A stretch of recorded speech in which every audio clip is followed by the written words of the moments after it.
Now, after the Scottish devolution vote in the SNP wanting 16-year-olds to be able to vote in Scotland, Ed Miliband, leader of the Labour Party, now he says that 16 and 17-year-olds would get the vote in UK elections as early as 2016 if Labour get into power. So he promises to pass legislation in the first session of the next Parliament.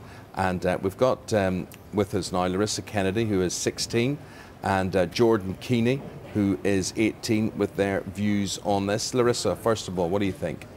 Well, I'd say that it's up to politicians to trust our teachers and trust our education system, because currently citizenship is a statutory subject which actually teaches us some basic politics that we need to make an informed decision on politics. Larissa, you are well into this. I could see you being a politician, but let me ask you, you go to school in Croydon? I do. Yeah. How typical are you of other 16-year-olds at your school? At my school, we're taught to know what we want to say and know what we want to do with the world. So I'd say at my school, I'm a very typical teenager. Oh, she's formidable. I like you have a plan, you know what you're about there, Jordan. But surprisingly, you're 2 years older than Larissa, but you have other things on your mind. Yeah, well, at the moment I'm taking A2s, I'm getting ready for university. I think that at the moment we should be focusing at this age on getting to university, because allowing to vote isn't going to get me into university. Exam results will, so that's my main focus at the moment, my education. It was really interesting what we saw in the Scottish referendum, because 90% of those 16 to 17-year-olds that were entitled to vote turned up to cast their vote. They really cared, they were really engaged. It was kind of like the big headline of the referendum. So there is that appetite from young people north of the border. Why don't you share that? Well, I just don't think that there are many people in England particularly that would want to get involved, because the education system is completely different. But you obviously don't feel disaffected enough. You obviously feel life's okay. No, our age group isn't really involved. There aren't as many laws going around for our age group, particularly the 16-year-olds that are getting involved, because, like, for example, 16-year-olds have no responsibility whatsoever, if any.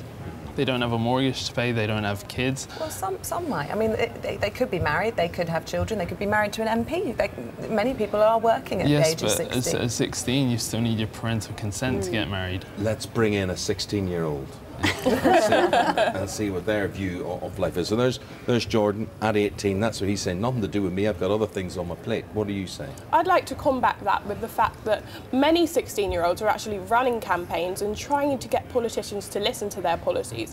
For example, the Girls' Attitude Survey conducted by Girl Guiding showed that 67% of 11 to 21-year-old girls think that there aren't enough female MPs. So perhaps if there were more of that bracket, so the 16 and 17-year-olds voting, the sexist attitude in the House wouldn't be there.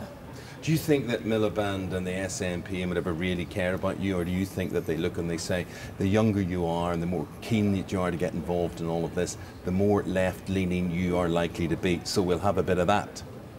I wouldn't agree, because I think they're trying to get us to be involved, because it's important that as we grow up, we're looking around us and saying, this MP has a policy that affects me and I like that or I don't like that, and then we make a decision by that. What do you think about an MP sitting in a committee meeting playing Candy Crush? Personally, I can see the appeal, but I don't think it's correct for that setting, because if I went to work, which I currently don't, I would not expect myself to be playing when I'm going to work. I think that was a bit... Do you accept that there will be people who've got concerns that a 16-year-old who doesn't pay taxes, doesn't necessarily have that much life experience, shouldn't be able to vote on things that could affect business, the economy, the way the country's run? I think the issue actually is that there aren't enough policies that do affect 16-year-olds, because we're asking for things that improve university fees, as you've been talking about university, and for things that actually improve the sexism that we have at the moment, because there are a lot of feminists who are young people, and other policies that would improve how we see the world.